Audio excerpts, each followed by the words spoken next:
Hey, everybody, welcome to another edition of the Wake Up Late with Dougie show on a special night on Monday.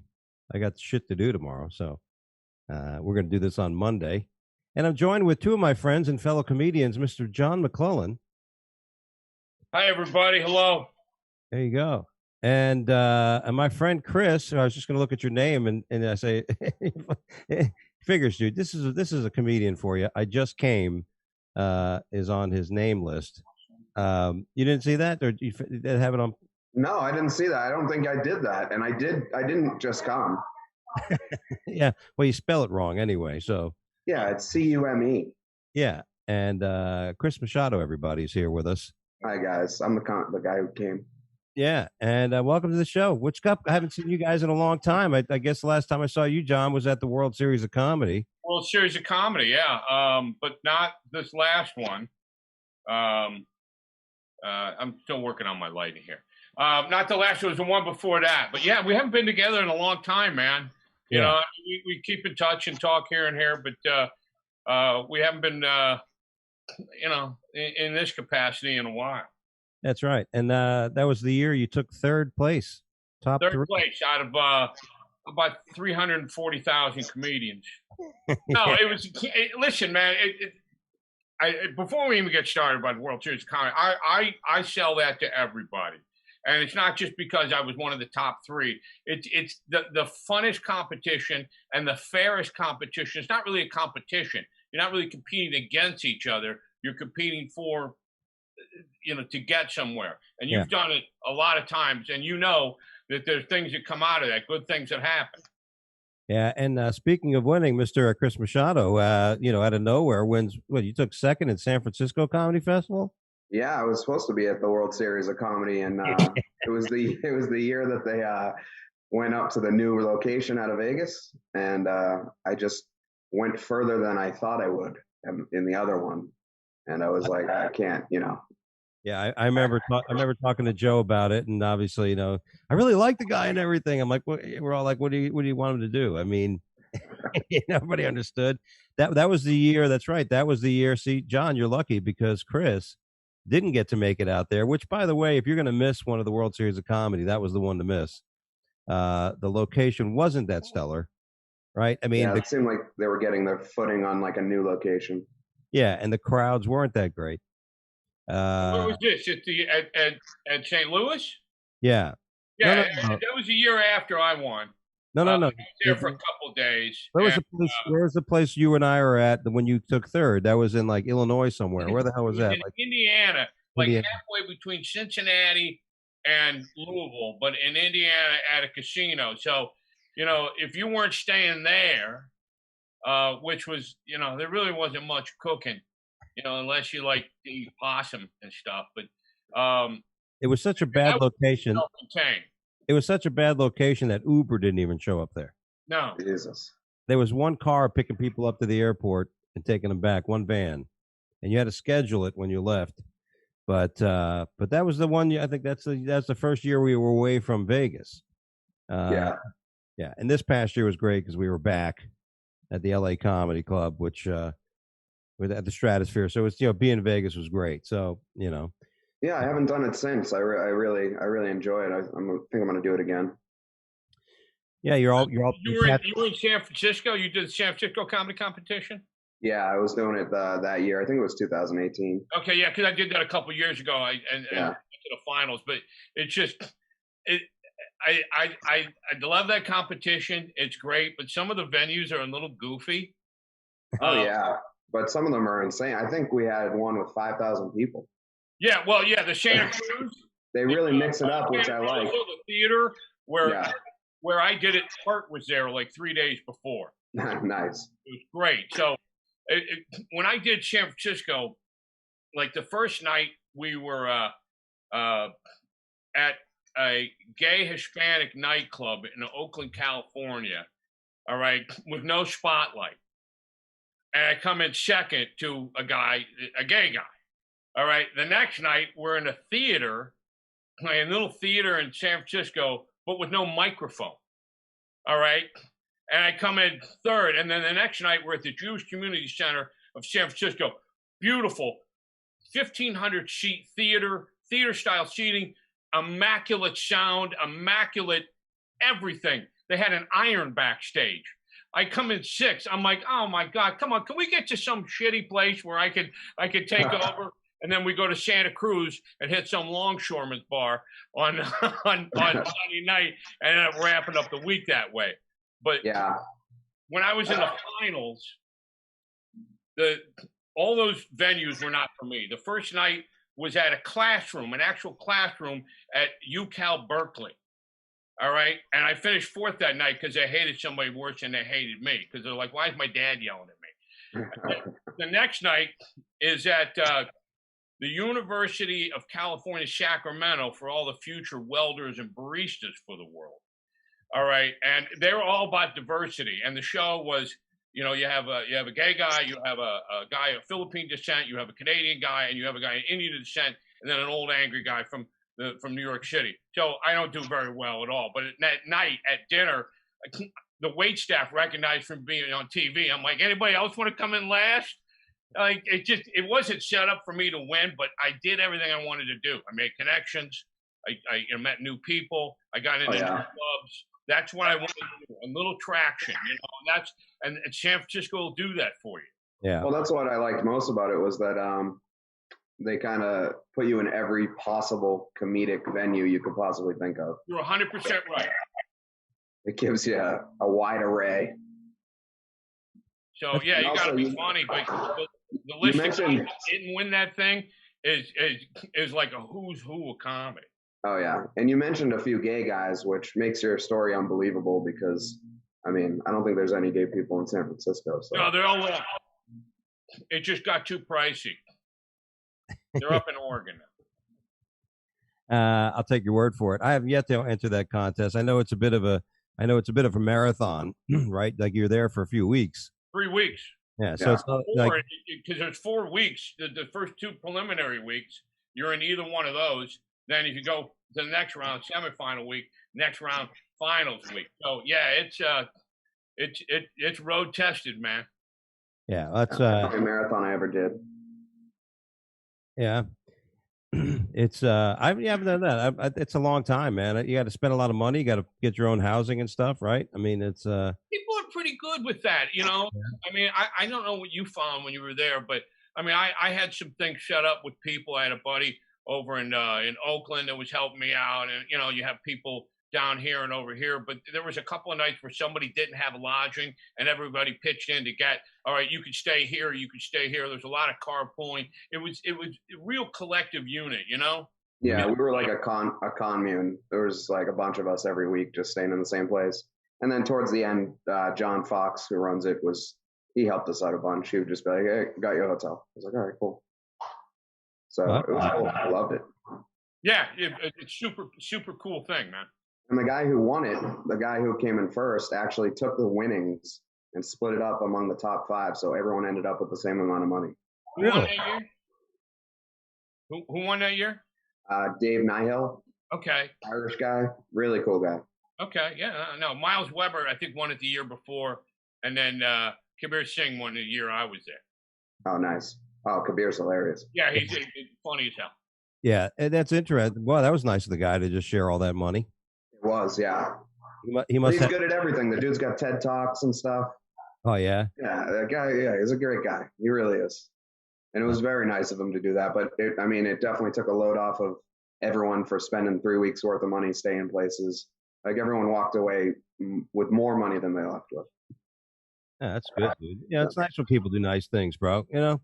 Yeah, I mean, I'll let them do it. Yeah, would you have shared it if you won, dude? Nope. Nope. Nope. Would you? No. I don't know why I would. You know what I mean?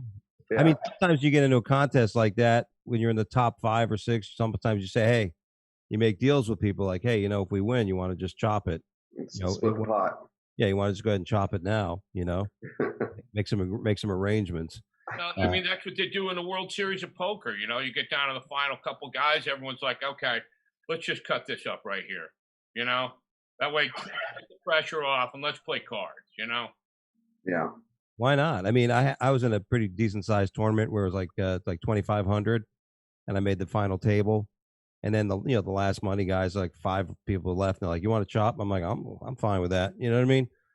Plus wasn't the I wasn't like I was like short stack, so I was like, "Yeah, sure." Yeah, Oh, yeah, okay.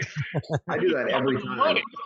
I don't have the attention for poker to get that. Anytime I get to the final table, as soon as someone offers a chop, I'm like, sure. Yeah, why not? Yeah.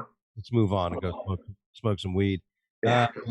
Well, that's awesome, dude. And well, this year was good for me. I made it to the top 6 in the World Series. Nice. That was pretty cool. But yeah, if I just get frustrated, the top 3 would have been nice. You know what I mean? Because then you get back up there again and do it. But it got, like you said, the best thing about those things is exposure and work, and got work from that anyway. So, speaking of work, I was a little reluctant to talk about one of these topics because everybody's saying, "Why don't you talk about the topic about GameStop and stuff like that?" And what happened with the I don't know, with the Robinhood trading systems and giving it to the big man. Now, I know John's into that. I know John knows a bit about the markets and investments and financial stuff. Chris, I don't know how aware or how proficient you are. He's aware of the market, but it's not the same market we're playing. I'm proficient with GameStop. Yeah, the actual place. The actual place. I have to be cautious because I am a licensed fiduciary and I give advice. So please, if anybody's listening to this, there is no way I'm telling you to do anything when it comes to this. So that's why I'm going to leave most of the questions to you guys if you have any. But a lot of people don't understand it. I'm really hoping though, like the idea as a comic. Like I've spoken to Joe about sometimes about doing doing a little seminar at the festivals about how to make money or how to manage your money, because a lot of people never are taught how to manage money. Like I'll tell you another thing. Were you guys ever taught how to wipe your ass? No. Like, did anybody ever say you can fold it, you crumble it, you Omerta?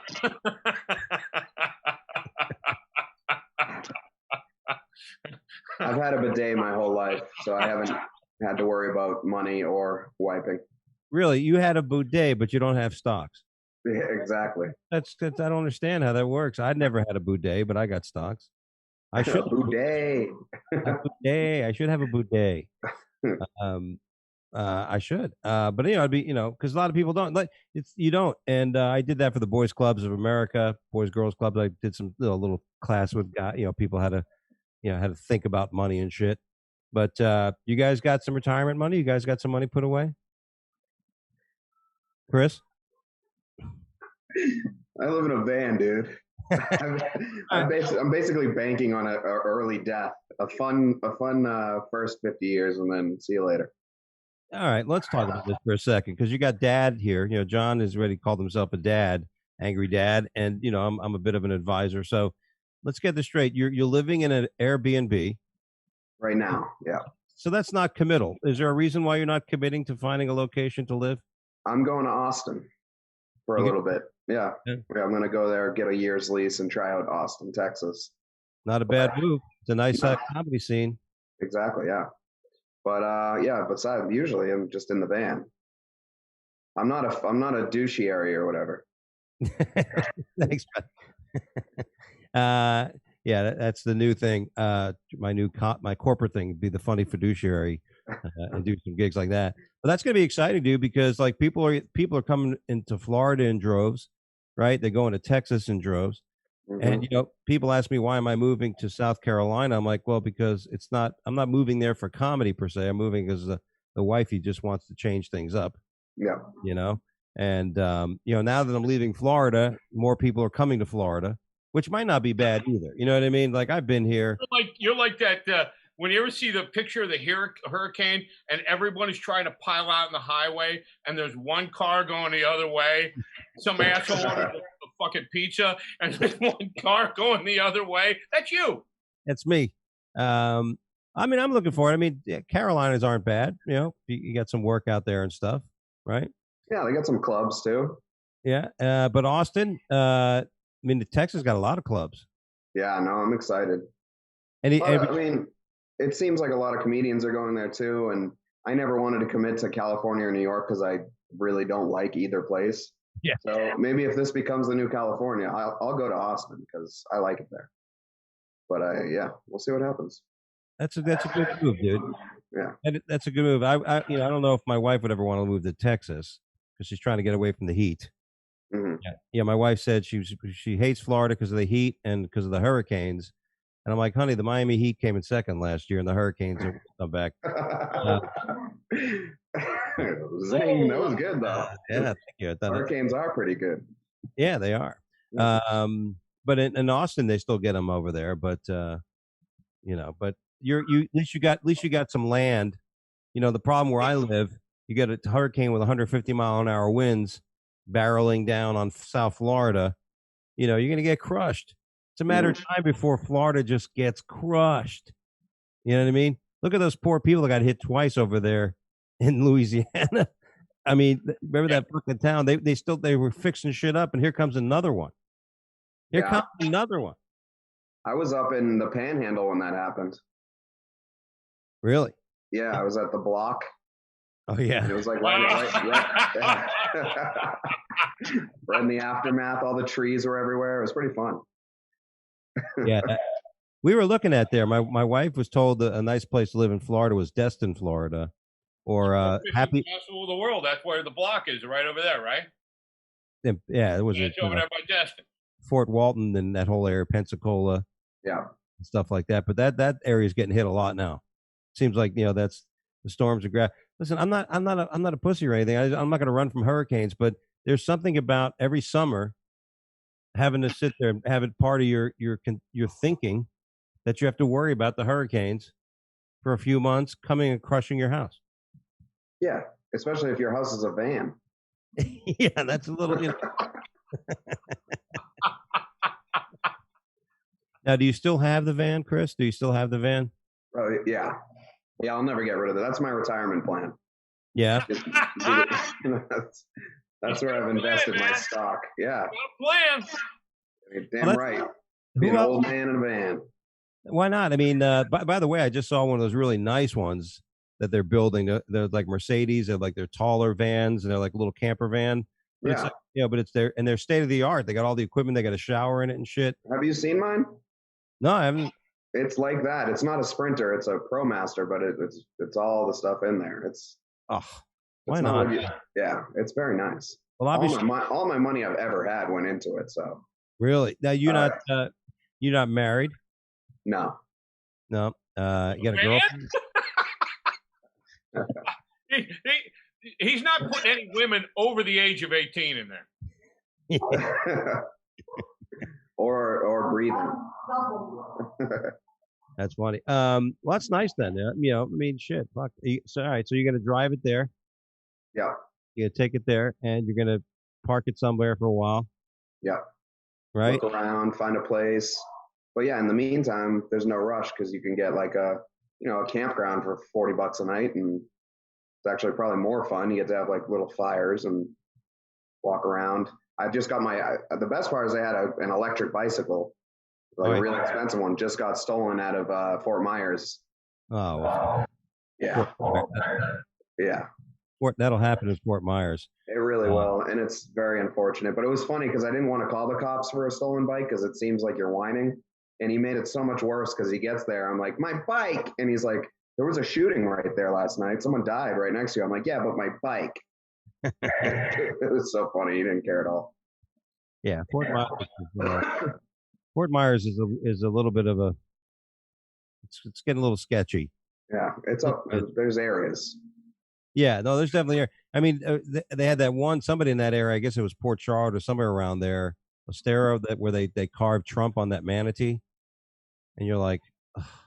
They carved Trump on a manatee. Yeah, they carved like a living manatee. Yeah, the poor manatee was Trump was back of the fucking manatee, and I'm like, what? I mean, there's some people that I mean, these are big old loving beasts. These manatees, you know what I mean?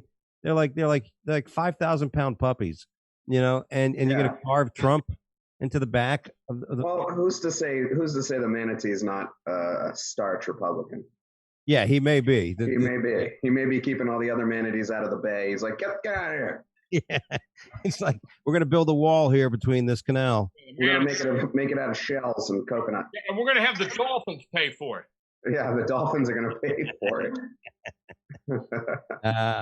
Speaking of paying for it, the billionaires, none of us are, but the billionaires are claiming that the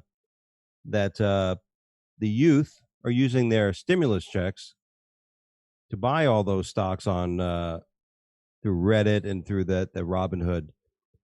You know anybody in the 1%? You guys are familiar with anybody who's considered an elite? No. You know what? Here's what I know about billionaires. They don't know anything about real life to make that statement. If they think somebody could actually run wild for a week on $600, they're out of their mind. $600 to a billionaire is like wampum and shells. They don't have any idea what it's about. It's like, I remember when I was a kid, it was only $600 to move a dead hooker's body out of my parents' summer home. How much is the most amount of money you've ever had in your possession, John? $74,000. Yeah. In my hand. Nice chunk of change. Not like, in my hand, $74,000. And what happened was, I moved a dead hooker's body from somebody's summer home. That's pretty good. I just sold my house a long time ago, and I got cut a cashier's check for $74,000. Yeah, that's kind of exciting when you sell a house and you got that check in your hand. You're thinking, well, I can either go buy another house or I can go get a van. Yeah, that's what I did. You know what I'm saying? $74,000, you can get 3 vans. Yeah. You'd be surprised. Those things are pretty expensive, man. That's the most money I ever held in my hand in my life. I spent it on the van because I have, I think, maybe like a 218 credit score. Well, let me ask you this. How did you? Is that European? That's good if it's European. Yeah, it's metric system credit score. Right. Yeah, it's the Prague. If that's a good credit score in Prague. Right. Yeah. So, all right. So somebody doesn't have credit to be able to acquire that much money. How would you say you did it? I just saved a little bit of every paycheck. Yeah. A little bit of every paycheck, and then I sold all the cool stuff that I owned.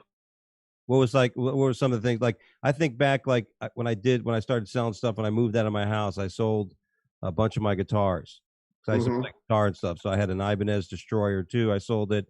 I had a Gibson ES335. I had a Gibson SG. Yeah, I sold. I ended up getting like maybe 15,000. I ended up getting after selling all these guitars. But then if you get a real SG, that's some serious money. Not one of those BS ones. The real the real SG with the real ivory tuners. Right. With the plastic one.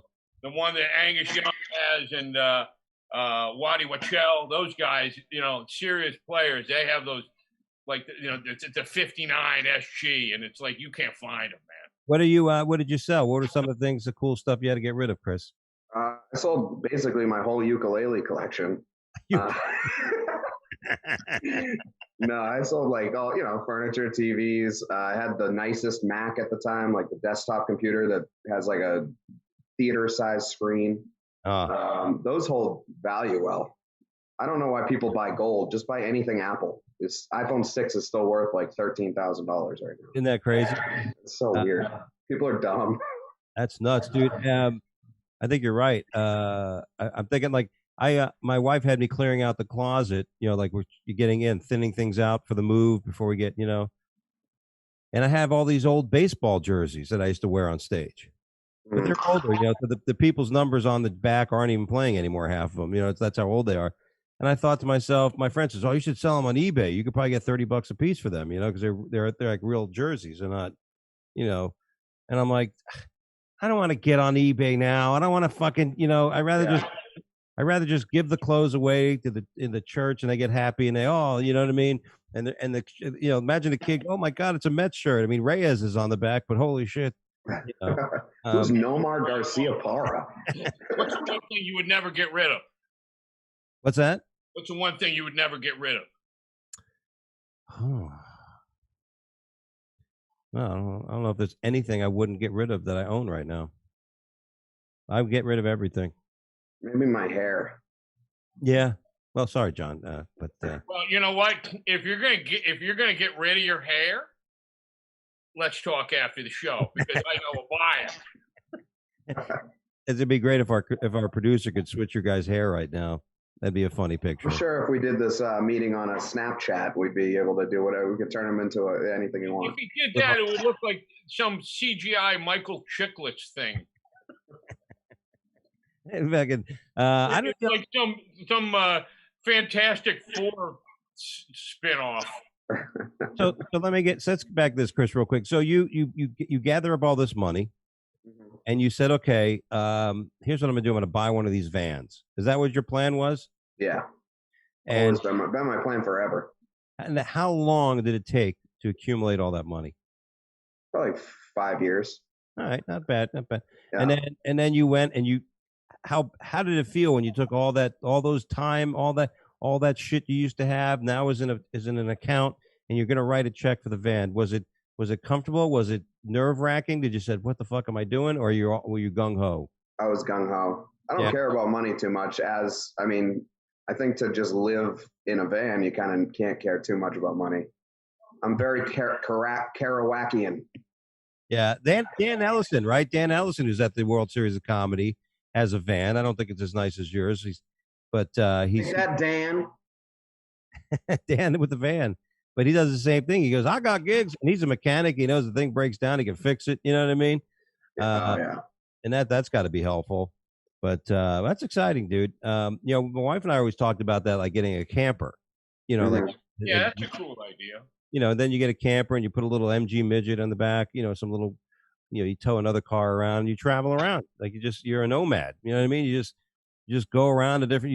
You go where it's sunny. You go where the weather's nice, right? I mean, as you think about it, because when we were going to move, I've lived in Florida since I'm 5 years old.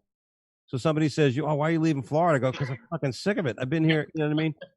Yeah. Oh man, it's the ultimate COVID tool. Florida for fucking my entire life. I'm full. Yeah, you know what I mean. Now, of course, you never know. I may move to Carolinas and be after a year ago. What the fuck? I gotta get out of here. You know what I mean? But I think for comedy, it's gonna be good because I'm not gonna have to travel 8 hours to get out of a state. I'll be able to drive around. There's a bunch of stuff down your way, but if you want to get anywhere, you're literally, it's like, boom, it's like, that's the one problem with, like, okay, if you move to LA and you do road work, you better be headlining. All right. Yeah. You are not close to shit. All right. Maybe Vegas, San Diego isn't that easy, but it's like, okay, I'm going to go Des Moines, Iowa this week. And if you're not flying, that's 2-3 days in a car. Mm-hmm. So, that there's something to that where you could still go South Florida, but now you're a little closer Midwest, Northeast, and you guys, West, You guys think LA's done? You think California's done? No. That's where they shoot the movies and the television shows, and that's where the people that make decisions live. So no, it's not done until they leave. Well, I think they're leaving. I think they're starting to fucking leave. I don't think that elitist mentality will ever do. Not elitist, but I don't know. There's a smugness to the place.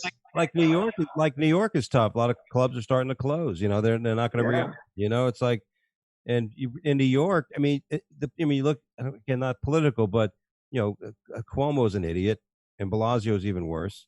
And then Gavin, that guy's, I mean, that's what you're doing. You know what I mean? New York City's a weird place to do stand-up. It's the worst place to start. All right. It's like, okay, let's say either one of you guys want to go down to the local club. I want to do a few minutes. There isn't any of that here. All right. There's a 3:30 open mic that you have to pay $5 to get into. And it's like, and then there's nobody watching because everyone's on their phones, or they leave the minute they're done. It's like, are you trying to get into the clubs, and it's just, and it's hard to do that, and it's just not conducive. There's stuff around. You could produce your own shows. I do that a lot, but it's like, oh, I'm moving to New York. Well, I hope you know somebody, man, because I can't help you. I'm not part of the in crowd, and I'll say this: it gives you thick skin, though. I think New York comedians, every time I meet them, are a little bit more comfortable when they're up on the stage than others, just because they've just been through everything. Around here, I work all around. I mean, Connecticut, Massachusetts, Rhode Island, Jersey, Pennsylvania. I get there's and everything's within 2-3 hours, so that's a nice feature right there. I mean, like moving to Texas, if you going to Austin, okay, Houston's not far, Dallas isn't far, and even Oklahoma City's not that far, things like that. So you're around people, creative people. See, New York is like, oh, there's creative people. No, they literally, everybody wants to go first and run out of the club as fast as they can. Like they have a meeting with Spielberg in 15 minutes. Right. It's Monday night, and where are you going? So that's LA, a whole different mentality. Comedy Store, people hang out. Improv, people hang out. Some of the other shows, people hang out. Nobody hangs out at the Laugh Factory. There's no place to hang out. But in LA, people hang out because you don't know who's there, and you see people. Like, every time I go to LA, I run into somebody that I know that doesn't live in LA. And I'm like, oh yeah, I'm out here. You're doing this thing, and so it's a different mentality. Yeah, the hang part's good. One of the things about Florida's been building is that we got a lot more rooms. There are not a lot of clubs, but we have a lot more rooms. You can literally in Florida now, and everything's open. You have an open mic on Monday. You have one on Sunday. You have one on Wednesday. Every night if you plan it. Yeah, you can get up and do time and all kinds, and you hang. I mean, for the most part, people are kind of like, it's a bit of a camaraderie in a sense. You can work here. It's hard for me to leave here because you can book every weekend at something and get paid. Yeah. Right, and you don't have to travel, and that's why a lot of guys move. They were what I call the old guard, from Chicago and Cleveland and Buffalo and St. Louis. They're like, okay, I'm moving to Florida. I'm moving to Tampa, and I'm gonna do all the weekend stuff every week. And there's enough to go around.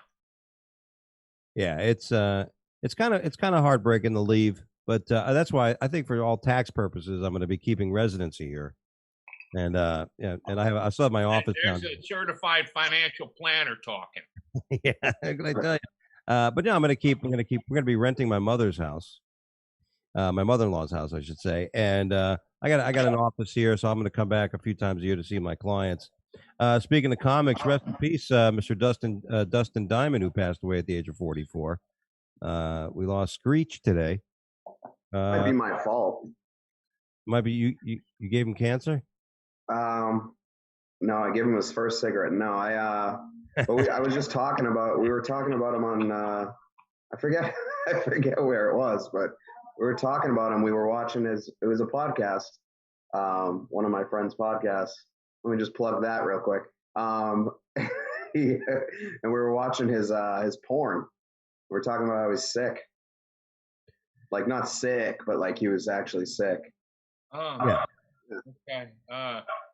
Yeah, we watched his porn for like an hour and a half. It was the whole podcast. It was great. Right. Then he died a week later. Oh, so hand sanitizer now. So you guys, that's not bad content. I was sitting here trying to think of topics for today's show. And I thought, well, I could have just played a porn. I could have just exactly. I could have just had us like critique a porn. You know what I mean? When's the last time you watched porn, John? I don't know. Yeah. Probably the last time I watched Dustin Diamond. Yeah. I hooked up with a buddy of mine because what was he, 44? Yeah, young guy. Your buddy? I hooked up with a buddy of mine that I hadn't seen since I lived in Chicago. And he's like, shit, I thought you'd be dead by now. And I'm like, a lot of people lost money when I turned 40. I was one of them. And the reason I think I made it past 40 is because I don't have any dusted diamond stories. Yeah, well, Yeah. the last time I watched porn was a couple days ago on my iPad. Greatest invention known to man. You mentioned Apple. You know, you gotta love it. You must not have a VR headset. No, Well, really, you got the virtual reality. You got the. that's real porn. No, I don't. But Nathan has a virtual reality headset, and I went to his house and I tried it for the first time. And like he showed me, he set it up for me, and then he just kind of let me do my thing. And the porn was amazing. It was so good. So you're watching this. So you're watching this like Oculus kind of thing, right? You got Yeah, this, yeah, and then you feel like you're there. yeah. We didn't really watch porn, but it is amazing. That's actually where the only stock I've ever bought is on Robinhood, and it's virtual reality stock because I think that's gonna blow up. Not like GameStop. I should have seen that one coming. No, that's people are talking about it that they're bad mouthing the company, but ultimately when they stop letting people sell the stock or buy it or whatever, and I'm like, well, that's what happens. They're self clearing. There's a certain amount of money you have to hold because there's a float. If you buy something online, I'm gonna buy 1,000 shares of something. There's a 3-day settlement. So in between that, money has to transfer. So when people are losing shitloads of money, there's people down shitload, and you don't know if they're going to be able to come up with it. You're going to collect it because they just traded it. So you got 3 days, and you're hoping. So they had to make sure they had the money to cover it should anything go wrong. And everybody's like, they're just trying to screw the little guy. Listen, I don't know what financial channel you watch. I don't know if you watch Fox Business or Bloomberg or CNBC, but I mean, which one do you watch? I like the guy with the horns and stuff. Yeah, that's a good one. That's on Pornhub, I think. CNBC. Yeah. I'm a CNBC guy in the morning. Yeah, I like the CNBC too. But the problem is, all of these shows, it's like overnight talk radio. They just jam the same nonsense over and over and over. It's like that Saturday Night Live skit with Chris Farley, and it's like Ditka, GameStop, Ditka, Apple, Ditka, Tesla, Ditka. It's you don't. What's the number one? What's the highest percentage stock that's on the market that nobody knows? You don't talk about it. It's like watching ESPN and it's Tim Tebow every 5 seconds. All right, that's why it's such a big thing because they just don't shut up about it. Well, here's one thing. You just tripped me into my last topic before we get into the news, but every time I look through like Yahoo News or online news, because I try to search for stories that are interesting to talk on the show, and every fucking day there's a story about Chrissy Teigen. Now, Chrissy Teigen, who's married to John Legend, the songwriter, and when you give me the stuff for the show, I'm like, I'm not looking this up. I don't want that in my algorithm. I don't want it. Well, I every time she used to be a model. She actually was on that comedy show that was on NBC. Look Who's Laughing or something was out last year, which was I thought it was kind of horrible. Yeah, but, you see the look on both of our faces? We're stand-up comics. We're like, never heard of it. Yeah, it was a comedy show. It was like a comedy contest. Who the redneck guy? Jeff Foxworthy was the judge. The guy who I love on Saturday Night Live, the black guy, the chubby guy. Oh, I remember that. There wasn't one name that I recognized. Kenan Thompson. I love that kid. I mean, the contestants, not one name that I recognized. Well, we had a local guy who lives in LA now from Florida. Orlando Leyba was on it. He actually made it through. Al Siddiqui was in it. The guy who plays guitar. This guy, you always look at these shows. We have all these like festivals and everything, and then you see these other contests come out. Like, how do these people get on there? You know what I mean? It's all agent. You got an agent yet, Chris? No. After San Francisco, I had offers, but I didn't know what I was talking about, so I just kind of like let that entire thing just float by. They were like, "You should take advantage of this." I'm like, "Yeah, I should also." Like to represent you. Yeah, can you get me some vape? Yeah. No, if they got me some vape, I'd be in the app. That's what my manager used to. That's just let it all float by, and then whatever. I should probably be more on top of my stuff, but I should also have like social media. At every club I go to is like, what's your Instagram? I'm like, I don't have that. Yeah, I was gonna say I tried to pull you up on Twitter and I couldn't find you. Nope. Yeah. Nothing. I got Facebook. I'm like my mom and my grandma. We just got Facebook. All I'm doing all day is just taking pictures of Polaroids and posting them. This guy's like a cold case on the ID channel, man. He's vapor. All right. How do you get it? Yeah, we lost track of him. There's no swabs of this guy anywhere. All right. He you know what? As soon as he's done with whatever's in that can, it's bleached. Well, dude, yeah, you got to get, because that's the thing, you got all the shit going on, and then you're like, a chance to find an agent, somebody's going to represent you and get your work. I talked to Miles. Miles was on the show last week, Miles Weber, and I met him at NoHo Comedy Festival a year or so ago, and he was telling me that when he won it, San Francisco, he won the year after I was there. San Francisco one. He's like, he's really funny. He's really funny. He's a funny dude, and they automatically put him on this. They had him working like a maniac. He had to go and do all the cruises, and these agents put him in, just put him a list of shit. He's like, wow, if I can. But who doesn't like to work? I mean, as a comic, if I look at my calendar and there's a few months empty, I start getting depressed. You know what I mean? Yeah. It's like, oh, you know what I mean? What are you going to do? With that said, have you guys ever had that? Have you ever? This is kind of a stupid question, but have you ever thought about quitting? No. No. And do what? Seriously, it's like, I was retired for 6 months, not my own choice. COVID did that to me. I didn't like it at all. All right, I'm not. This is my dad asked me that one time. He's like, "You ever think about retiring?" I'm like, and do what? And do what? I lose my mind. Now I'm talking to a buddy of mine that used to own a club. And I'm still friends with him, and he's a little older. He did well, but I'm thinking about doing a podcast because he's losing his mind. There's no stimulus, man.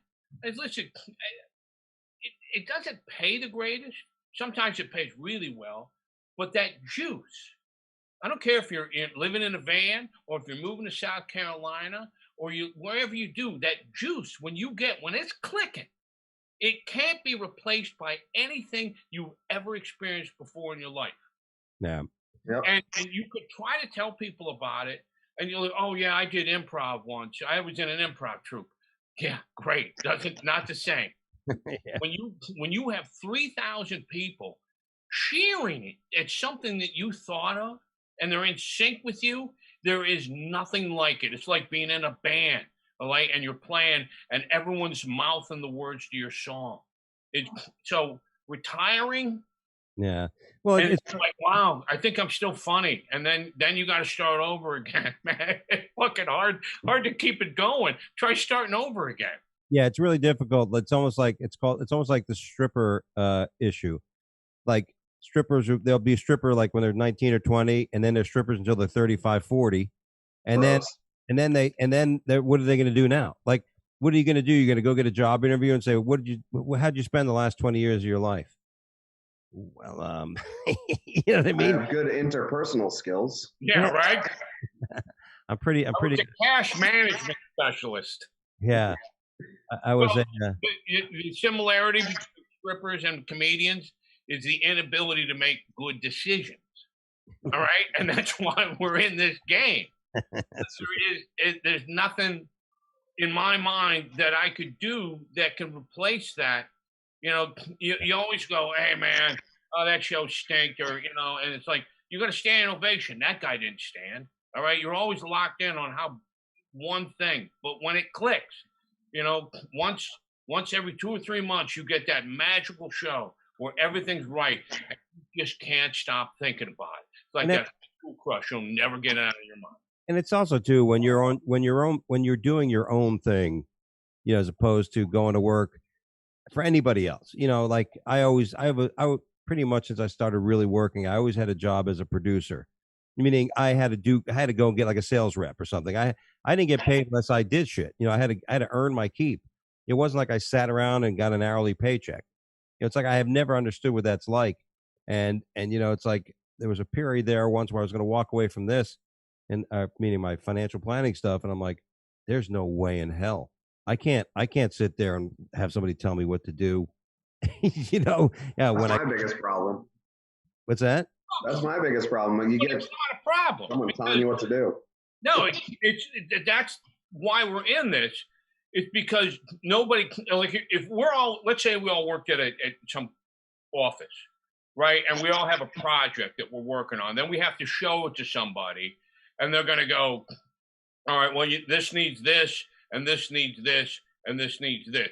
Which honestly, that's what the entertainment industry is. Once you get, and I'm sure Miles is dealing with this because he's blowing up, but everybody wants to put their input on it.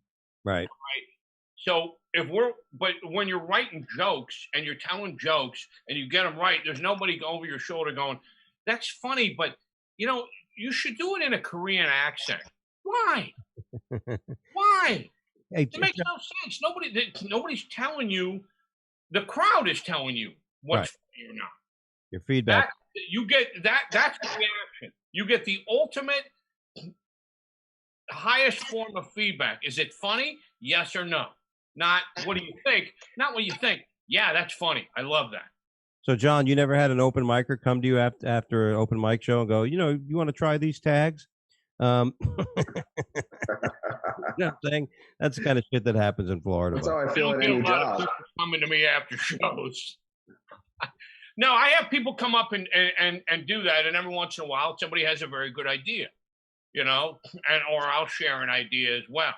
But it's a tag. It's not Right. a total, like, okay, change this whole idea of the joke around.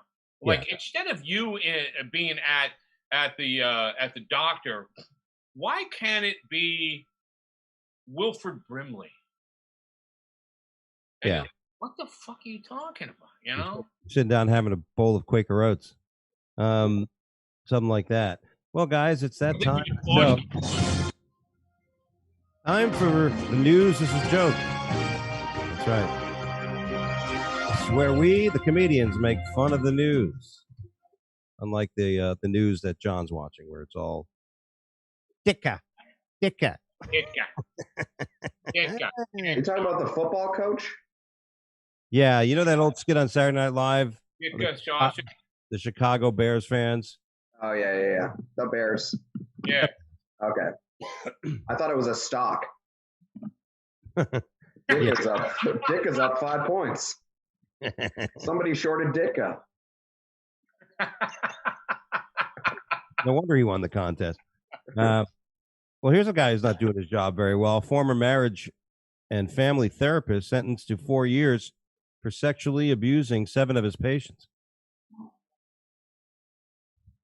Is there a way as comics we could take advantage of something like that? Well, that's why you get into that, for the chicks, isn't it? I think, it's like, isn't role playing a very important part of therapy? Yeah. Act like I'm your husband and come over here and take my pants off. Right. Yeah, you got to just let it wash over you. Let it wash over. Have you ever been to a counselor, or like marriage counselor, or just any type of shrink? Any type of person like that? No, I probably should. I need a counselor and a Twitter. And a Twitter account. Yeah. He's got his list. He's got his wish list. My wife and I, before we were married, went to a counselor once before because we're having. Before you were married. Yeah, that was a good sign. I should have told you something right there.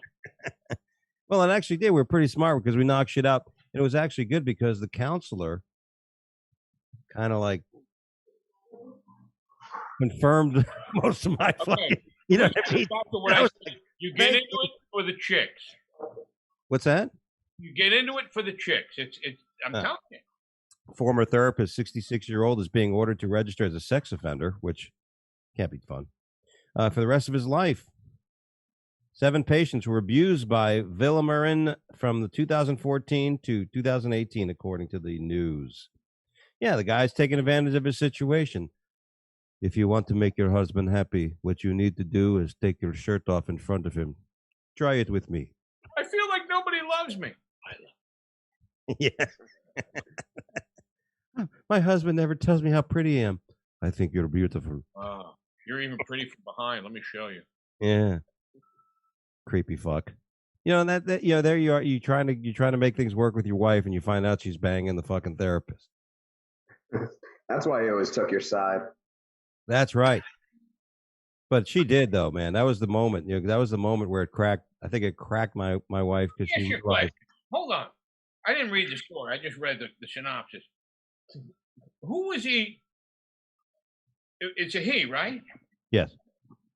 Yeah, it's sexual assault. Because, like, if let's say let's use it for example, you're married, right? Right. Banging your wife, you're going over there with a pipe wrench. Yeah, pretty much. I know you. Yeah, I don't know if I'd have. And I'm driving you over there. I'm gonna have a gun with a silencer. And, no, it's like we're just taking him to court. I think there's something else going on here. No, the foreign marriage service. No, different kind of hey happening.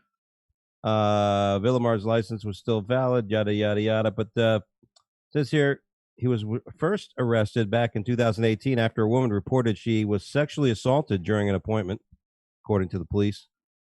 And yeah, so yeah, listen. Sometimes the women are vulnerable. You know what I mean? It's the what happened? What's that? Chris went to go hire a therapist. No, where's the therapist? He's on the couch. No, the therapist. Where is the therapist? Where? The story you were just reading. Where is it from? Oh,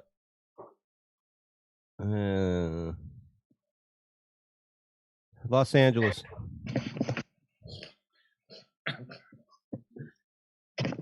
Have it? Okay. Yep. It's like I'll sue you, or you put me in the movie. You may be. You ever watch casting couch porn? That's pretty good. Yeah, it's very good. Yeah. I love the concept. It's very what's that word? I'm not a fiduciary. I can't think of the word. It's when you start your own business. Entrepreneurial. It's very entrepreneurial. I don't know. That's the way you do. If you're lonely, you haven't gotten laid in a while. What you do is you put an ad out in the paper, say I'm looking for porn stars. Yeah. And they come in and you set up the desk in the room and say, okay, well, it's time to audition. And then, it's smart business. All right. Because these girls actually now have movie credits, but you don't have to pay them. Yeah. Yeah. Every time I've ever tried it, the girl gets there. I'm like, hey, listen, this is the job. We should do a little video real quick. She's like, I am overqualified for this. It's a porn internship is what it is. I think I'm overqualified. I think I'm going to go. Writing that down. That's funny. I think I'm going to go put an application in at Denny's. Speaking of entertainers, magicians mark 100 years of sawing people in half. You know that old trick where they put them in a box and they cut them in half and then they spin them around, they split them apart, and they got the hands sticking out. My therapist did that to me once. Yeah. And then he banged you. Yeah, he did. And then he showed you the stick. That's interesting. That's an art that we don't like. Magicians, like, you know what I mean? I used to have a joke, like I had a magician open for me once. All he did was make the crowd disappear. And, but there's some funny shit. The magician comic, there was the sleight of hand, though. The one guy who was on America's Got Talent, that Asian guy, he was fucking amazing. I don't know if you watched that. Table magic is unbelievable. Yeah, that guy. I mean, that is a skill that you're 6 inches away and you can't figure it out. Yeah. All right? And there's some really great. I've worked over the years with some really great comic magicians. Paul Kozak, one of the best I've ever seen, if not the best I've ever seen. Matt King, who has his own show in Vegas, an excellent illusionist. All right, but this story, when you sent it to me, I'm like, this got no play in my mind. And I think, ironically, if they would have, the story would have got more attention if they cut the headline by 50% to just saying sawing people in half. Yeah. I just think it's weird that they can continue to do something that everyone knows how it's done, you know? Everyone knows you just take the bottom half of like a corpse, you put it in the bottom box, and then she folds her legs there, and then you're just using, you know, old legs. Right. People they're hoping to be there on the one time it doesn't work. Yeah, that would be fun. All right, so I can sell the video to the local news. Yeah, it's like NASCAR. They're just waiting for the crash. Exactly. Yeah. Our next story: South Korean firm smart dog collar tells owners what the bark's about. I don't know if you guys have dogs. I have a dog, and what they're saying is Wanna that listen to the dog? well, you know, it's interesting if if the dog barks, it's nice if he says if he goes ruff ruff. It's like he's basically saying, "I got to take a fucking piss." You know, that'd be kind of fun.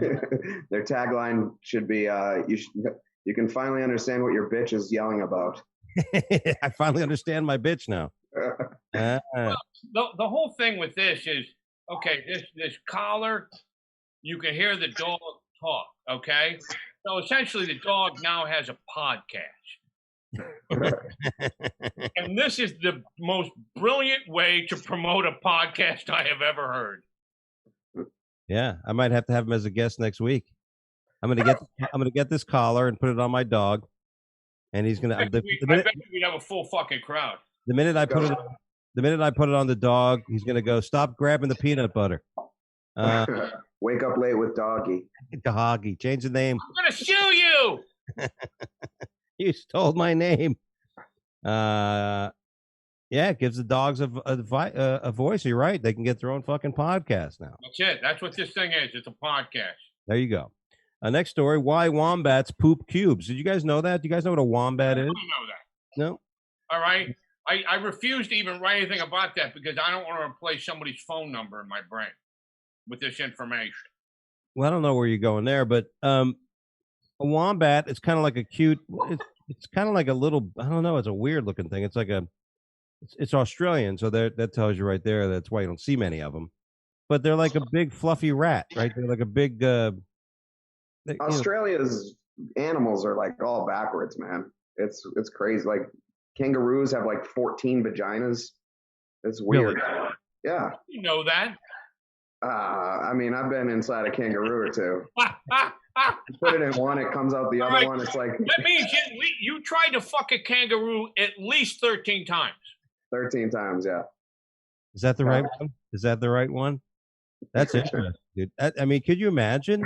Wrong hole. It's like, well, what the hell do you want from me, man? Yeah. All right. Can we put a dog collar on a kangaroo's pussy? Let's hear what they have to say. It'd be like magical night. That's just like that old game show, Deal or No Deal. Like, you know, you get. I'm gonna stick my dick in this vagina. Nope, no deal. It's not that one. Hold on. That's a zonk. That's a zonk.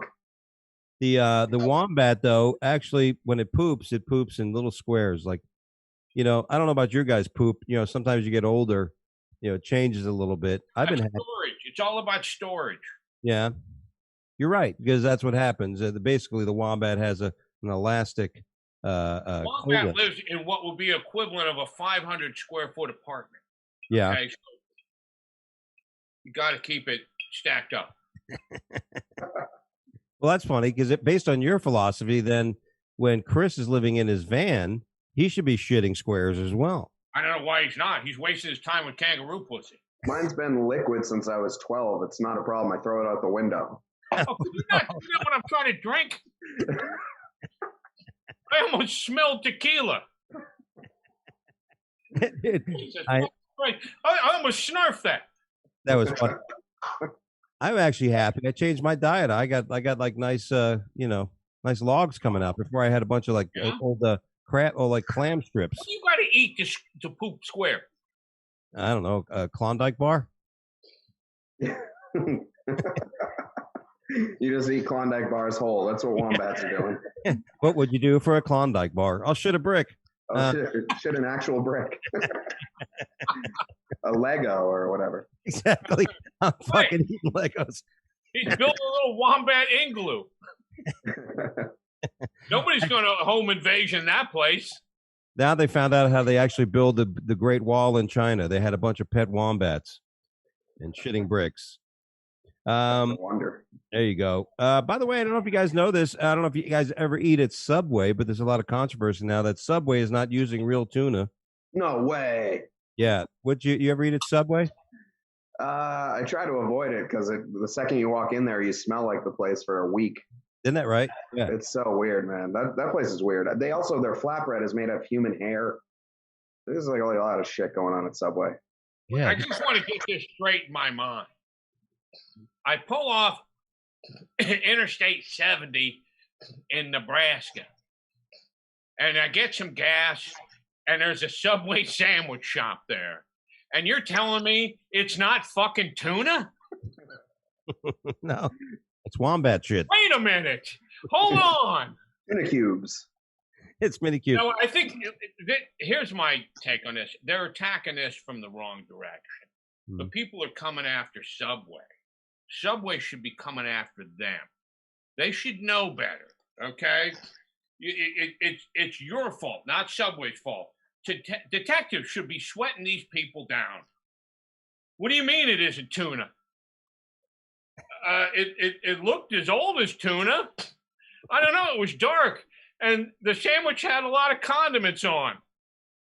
Yeah, that's what they do. They hide all the other shit, right? Yeah, you sure you don't want to put some green peppers on there? Why? It's not real tuna. Yeah. That's right. Yeah, that's what Subway does. They load it with vegetables, which probably aren't real vegetables. The Impossible tomato. No, the vegetables are actually made out of tuna. That's the funniest part about it. Yeah, it's all tuna tomatoes. Beyond meat. Nobody orders peppers and tuna, so they're like, "All right, we got them beat on this deal." I don't. We finally have Wawas down here now. Which, if you want a sandwich, just go to Wawas. Or Publix. Publix, yeah. Wawa, and listen, living up here, like Philly, they're nuts with their Wawa. They're nuts. It's like Chick-fil-A. People are like, no, Wawa. We gotta go to Wawa. They're nuts, aren't they? I love it. I love it. It's very convenient. You go up, you point, you don't have to talk to anybody. No, and that's why Wawa is popular, because they're open 24 hours. And you can get as drunk as a monkey, right? And you get an Uber, and wow. And you're there. And you find it. Wow. Where you want to go? Wow. The cab could be driven by a guy who just moved from Venus 3 minutes ago, and he knows what you're talking about. Absolutely. I love it. I love Wawa. Next story, schoolboy changes his name to Reconnecting. These kids are doing the Zoom. I'm going to let I Just Came handle this one. I don't know. I don't know who named me Just Came, but it's probably been on there for a while. But so this kid's in school. So I have all these kids there, and instead of putting his name, he puts Reconnecting where his name is. So the teacher looks at it, who you would think is a bright person. And not easily fooled, but Jimmy's still connecting. I won't bug him right now. I wonder what they did when Just came to class. Oh, the janitor. Yeah. I got a boner. You know what I mean? He's a smart kid. He is a smart kid. People always say to me, they always ask me what I think about certain comedians, right? And one I get all the time is, what do you think about Larry the Cable Guy? Everybody hates Larry the Cable Guy, all right? Who actually is the nicest guy in the world. But he said, what do you think about Larry the Cable Guy? You know what? Larry the Cable Guy, his name is on a bag of potato chips, and he's doing commercials and movies. He figured out something that I didn't figure out. All right, that's what I think of Larry the Cable Guy. And this kid figured out something that nobody else figured out. Yeah. And that's the key. This kid should never have to go to class for the rest of the year. All right. He should get straight A's like his roommate died. He should just listen to Joey Behar from The View when she said everybody should just start over another year next year. That's how she solves the education problem. Wouldn't he have to not move? If it's reconnecting, he just have to, but that seems like it's more effort than listening. Yeah. Oh, we lost Dougie. He's reconnecting. Very easy. You do a still camera shoot. but it's like you're doing this. Yeah, for an hour of class. But he does a still shot, and he's just listening, just in case there's some shit he needs to know. But it's reconnecting. He'll come on every once in a while, maybe change it. But now that's a smart kid. The story is calling him a bona fide genius. One user said, "My son had a video of himself playing on a loop, studying intensely, set up on an iPad." So this kid recorded himself. He just put it on there. These kids, listen, this fucking pandemic, these kids are either if anything, if Darwin's laughing right now, because right now that is natural selection. The ones who are truly going to be successful will do it regardless of the influence. This guy evolved, right? Yeah. And you better hope that this story doesn't make national news, because people are going to steal this. Oh, this will be on every Zoom meeting for the next 3 weeks. And then kids will have to go to school again. And then what will happen to the world? It'll be crazy. I need to change my name here. We would have the same look. Just came and reconnecting is basically the same exact freeze frame, just like. We got a couple stories left. Rod Stewart. You know, some guys have all the luck. If you think I'm sexy and you want my body, come on, baby, tell me so. You know that Rod Stewart reaches plea deal after allegedly punching a Palm Beach hotel guard. Now, Rod Stewart's not the kind of guy you think is going to be throwing blows. You think he's blowing people, but you don't think he's throwing blows. Well, let me just say this first couple things. Rod Stewart is a guy I expect punching people. He could have been a professional soccer player. Also, Rod Stewart is one of the greatest singers in the history of recorded music. Great voice. Amazing voice. And the stuff he did with on his own and the Jeff Beck group and Faces, about for 3-4 years, those albums are some of the greatest albums ever recorded. All right. I would love to talk to Rod Stewart. He's probably got more stories than I would ever have the energy to listen to, but they'd be great. He looks like a great guy. But the amazing news is this is the first time I've heard Rod Stewart's name in the news without having it being followed by having his stomach pumped. The old folklore, right? About how he had original. Then it went to Richard Gere. Yeah. That was Richard Gere had the gerbil up his ass. Well, they switched it. Did they? Yeah, they're like, okay, we got to recycle this a little bit more. You remember? I hope they didn't. You're that good looking. People hate you. I hope they didn't pump Richard Gere's stomach, because then just go the other way. Otherwise, the gerbil's just coming all the way through everything. That's the wrong direction. Yeah, you don't want to bring that up.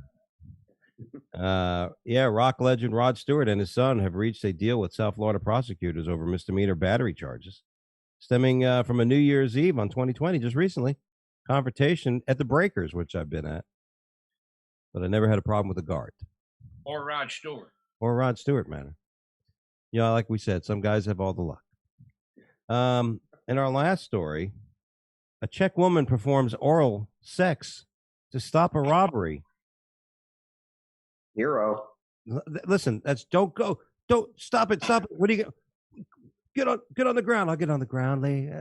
Hold on, Bill. I'll be with you in a minute. I have some bad news for you. Yeah. That's going to be the world's longest robbery. It depends if he's on medication. All right, I'm robbing this place. Okay, now I'm robbing this place. Hold on, now I'm robbing this place. God, get away! It's not a robbery. It's a bukkake. That's 500. That is. 24-year-old Serbian robbed a gas station in Bratislava. A 36-year-old Czech woman offered him a blowjob to distract him until the police arrived. Offered. What's the Czech woman's name? Does she have a Facebook? Yeah, maybe you ought to rethink your move. Yeah. Well, she worked at a gasoline station. Honey, what do you think about Serbia? Yeah, I hear they got very friendly gas station. Let's find 9 handguns and move to Serbia. How many people are going to be inspired to rob something now, right? Like they're going to think, "Oh my God, I haven't gotten laid in a while. I should go rob a gas station." You know, was it in the Czech Republic or was it in here? Or yeah, no, it was in Czech Republic. Oh, okay. Well, that's just common practice. Hold on. Was this a news story or was this casting couch porn? No, this is news. Says here she offered him a blowjob that got him stuck in the place until the police arrived. The incident occurred in Bratislava, Slovakia, around 4 a.m. Wow. No, I'm sorry. This just sounds like 21st century porn to me. It's like, okay, we can't use the pizza guy anymore. How about a guy robs a gas station? Well, think about this. I think, now and everything, right? The guy, you're about to get carjacked. Some guy jumps your cars. Hey, listen, before you take my car, let me just suck your dick. That's how I get into Canada with weed. Sorry. Yeah, go ahead. I hope you're driving. Yeah. Depends on who's robbing the vehicle, I guess. You never know. But hey, it's ingenuity, right? Yeah, she's smarter than the reconnecting guy. Who is smarter? That's the real question. Who is smarter? I mean, at least the reconnecting guy didn't wake up with a herpes, thing on his, who knows? I mean, think about the risk that she's taking. I mean, this isn't a guy. This is a criminal. She does, if this guy doesn't care about the law, you don't think he's not going to care about banging somebody without a condom? I mean, this woman's got guts. This woman cares about that gas station. Serbian. Their food tastes worse. I've never been there. Now the Serbian mob's after me. Yeah. Find that guy in that fucking podcast. Kill him now. Anyway, guys, that's all we have time for here on the Wake Up Late with Dougie show. I want to thank John McClellan for joining us here today. Chris Machado, who's going to be leaving for Austin, Texas. When do you think you're going to be leaving? February 10th. Oh, coming up. Yeah. Well, there you go. I think I'm out of here by May. That's when I finally, I can't just get in my car and go. I have to sell all this shit. I'm going to have to, it's going to take me a while to get there. I got to rob all these gas stations on the way over. So exactly. You'll be drained. Make sure you pack your poop nice and tight, square. That's right. Yeah, exactly. You'll be drained by the time you get there, but nevertheless, you'll be happy. Thank you. As John takes his drink. Well, that's all we got. You guys got something coming up you want to plug there, John? Absolutely. Poor Choice video series, drinking the worst liquor on earth. I do it every week. I drink the absolutely worst liquor, and I talk about it, live commentary. I take you through a little bit of history, and I drink it, and I tell you how we can come out of this a little bit better. On YouTube, hundreds of followers, thousands of views. Just type in Poor Choice. You see it right behind me. Poor Choice on YouTube. And please watch my show. I think it's very fun. That sounds a great idea. And Chris? Yeah, follow me on Twitter and Instagram. Follow me in the van. I'll be at the Spitfire Theater in St. Pete next weekend, or this weekend. So if anyone wants to come by. You'll be gone. I'm going to be in St. Pete in March. So you'll be gone by then. Yeah. Redoing that. By the way, this week, guys, tomorrow night, I'll be in Orlando at the Tin Roof, headlining the early show at 7:30. Wednesday through Saturday, I'll be at the Comedy Cabana in Myrtle Beach. So come out and check it out. And we will have a show next week. We'll be back next week. My good friend Ahmed will be here with me and another surprise guest. But don't forget to follow us on Twitter at Wake Up Dougie. Follow us on Instagram at the Wake Up Late with Dougie Show. And you can follow me. I got kicked off Twitter, my old one, lost 7,000 followers. My old Dougie Dangerous handle. Now I'm at Funny Fiduciary on Twitter. And, of course, on Instagram at Dougie Dangerous. Guys, thanks for watching. God bless. And you guys take care. And so glad. I'm glad you're going to Austin, Chris, because now maybe I'll have a place to crash. Oh, yeah. Anytime. Because I want to definitely check out the Texas. Absolutely, man. Let me know. So there you go. So we're gone, guys. Thanks for watching. We'll be back next week. And if you do miss anything, check out our Just the Clip series on our fan page on Facebook. A few funny moments from the shows. Very quick way to watch the shows and get some of the funniest moments from it. There you go. Thanks again, guys, joining us. And we're going to take it back to the studio to my producer, Chris. What's up, Doug? Well, there you go. Well, let's say goodbye to these fine people, shall we? I hope everybody out there has a great week. Till next time. Take care, everybody. Wake up!